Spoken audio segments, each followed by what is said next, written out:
প্রিয় দর্শক, আমরা এই মুহূর্তে আছি আরামবাগ মিয়াপাড়ায় মসজিদ সংলগ্ন এলাকায়। আপনারা দেখছেন সরাসরি খবর আরামবাগের পর্দায়।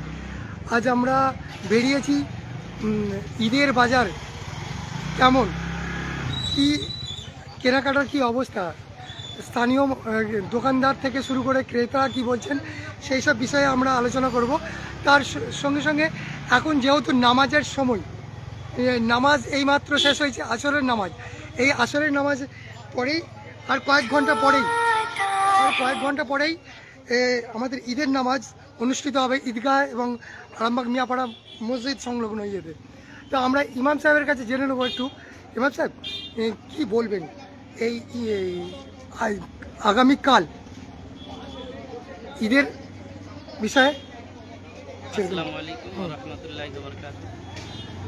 সর্বপ্রথম জানাবো জাতি ধর্ম বর্ণ নির্বিশেষে প্রত্যেকেই অগ্রিম ঈদ উল ফিতরের শুভেচ্ছা, প্রীতি, ভালোবাসা ও সালাম জানিয়ে আরামবাগ ঈদগাহ ময়দানে আগামীকাল ঈদ অনুষ্ঠিত হইবে 8টার সময়, সকাল 8টায়, এবং আরামবাগ মিয়াপাড়া বড় মসজিদে ঈদের নামাজ হবে 8:30 মিনিট।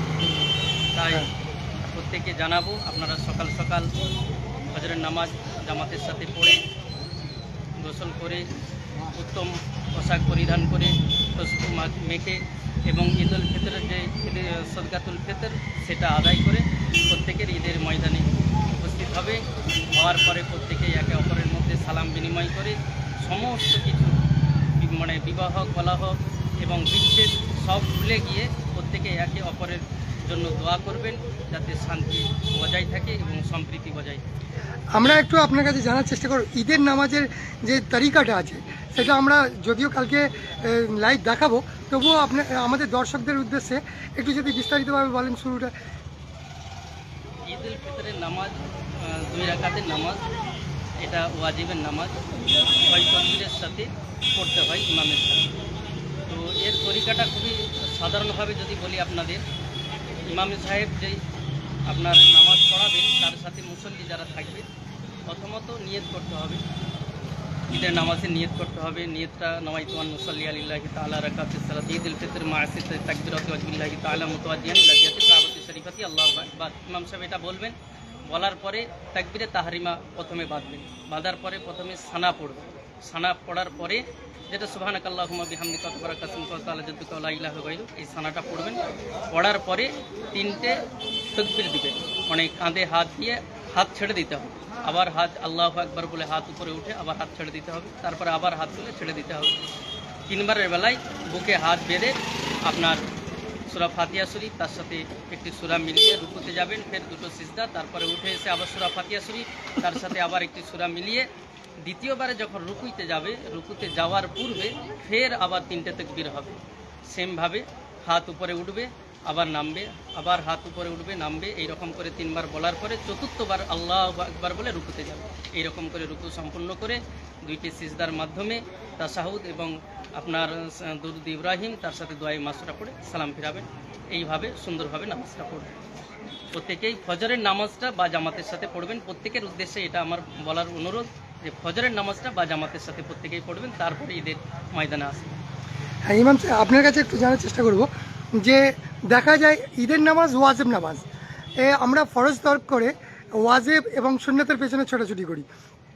মসজিদের বাইরে অনেক সময় জানাজার খাট রাখা থাকে, তাতে লাশ বিছানা শোয়ানো থাকে।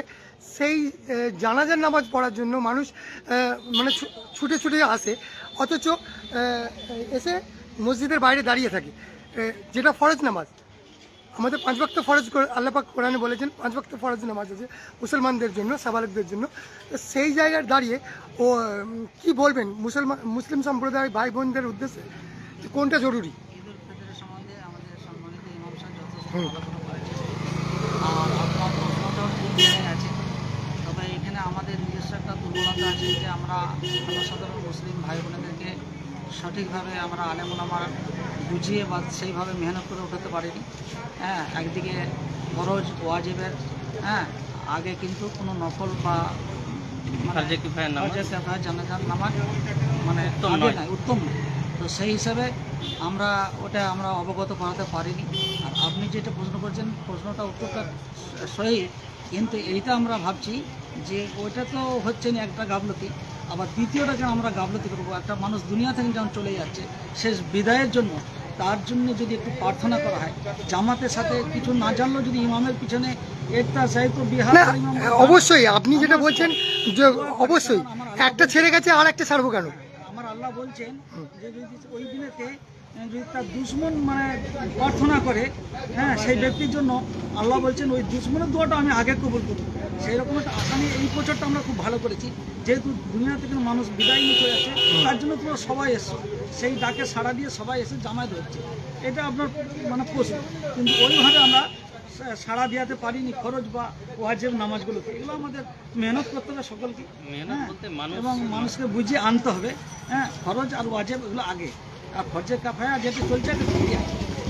জানাজার নামাজের সম্পর্কে যদিও এই সময়ে এই প্রশ্নটা রিলেটেড নয়, যেহেতু ঈদ উল ফিতরের আমাদের খুশির নামাজ, জানাজাটা সম্পূর্ণ আলাদা, সেটা দুঃখের একটা বিষয়, একজন দুনিয়া থেকে যাবে, তো এর সাথে রিলেটেড নয়। তবুও আমি মানে তাৎপর্যপূর্ণ হিসাবে দু একটা কথা বললে যে বিষয়টা আছে সেটা হলো এটাই যে জানাজার নামাজ হলো এমন একটি নামাজ যেটা ফরজ, কিন্তু ফরজে কিফায়া।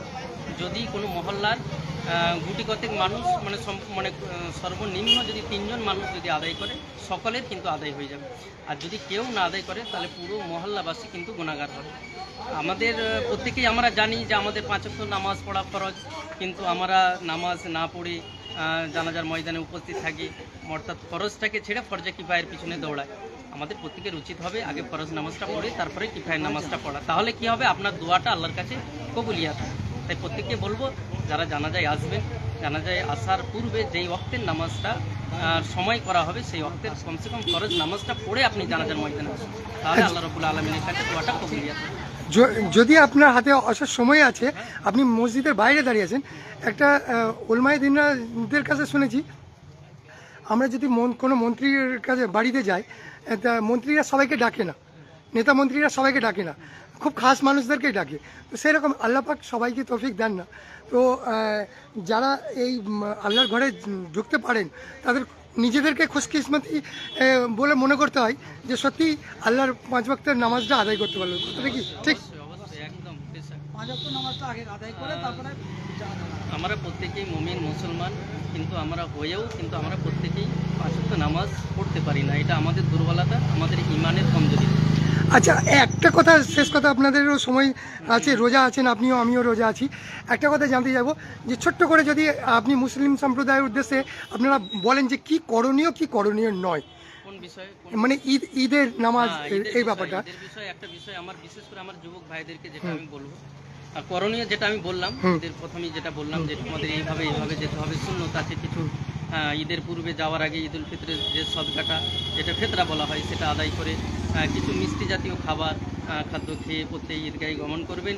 আর এই যাওয়ার সময় প্রত্যেকে হেঁটে যাবেন, তার সাথে একটি দোয়া পড়বেন, তাকবীর পড়বেন। তাকবীরটা আল্লাহু আকবার, আল্লাহু আকবার, লা ইলাহা ইল্লাল্লাহু, আল্লাহু আকবার, আল্লাহু আকবার, লা ইলাহা ইল্লাল্লাহ, এই দোয়াটা পড়বেন। আর বর্জনীয় যে বিষয়টা আমার যুবক ভাইদের বিশেষ করে বলবো, আগামীকাল অর্থাৎ ঈদের দিনে আপনারা মানে খুব স্পিডে গাড়ি চালাবেন না, মোটরসাইকেল চালাবেন না, যদিও চালান গাড়ির গতি কিন্তু নর্মাল রাখবেন, আর প্রত্যেকে হেলমেট পরে যাবেন। আর একদম আনন্দে মানে আত্মহারা হয়ে যদি আপনি জোর গতিতে গাড়ি চালান, না জানি আল্লাহ না করুক যদি কারো অ্যাক্সিডেন্ট হয়, সেই ক্ষেত্রে আপনার একটুকু আনন্দের জন্য অনেকই কষ্ট পাবে বা অনেকের অখুশি হবে, আপনার ফ্যামিলিটার দিকে একটু লক্ষ্য রাখবেন। তাই প্রত্যেকের যুবক ভাইদেরকে উদ্দেশ্য করে বলবো, আপনারা যারা আগামীকাল গাড়ি চালাবেন হেলমেট পরে চালাবেন, আর ট্রাফিক আইন মেনে চলবেন, তার সাথে সাথে আমাদের যারা প্রশাসনিক আছেন তাদেরকে সহযোগিতা করবেন। প্রত্যেকেই সুন্দরভাবে ঈদ কাটাবেন, ভালো থাকবেন, সুস্থ থাকবেন। আসসালামু আলাইকুম ওয়া রাহমাতুল্লাহি ওয়া বারাকাতুহু। আপনাদের পরিচয়গুলো? আমি আরামবাগ ঈদগাহ ইমাম, আরামবাগ মিয়াপাড়া মসজিদের ইমাম। আমার পাশেই যিনি আছেন ইনিও আরামবাগ মসজিদের ইমাম, এবং আরামবাগ মসজিদের এখানে ঈদের নামাজ পড়া হয়। নামগুলো? এখানে ইমাম। আমার নাম আব্দুল হাকিম। আমার নাম শেখ মুজিবুর রহমান। আপনার নাম? আপনি মুসল্লি? ধন্যবাদ আপনাদেরকে সবাইকে।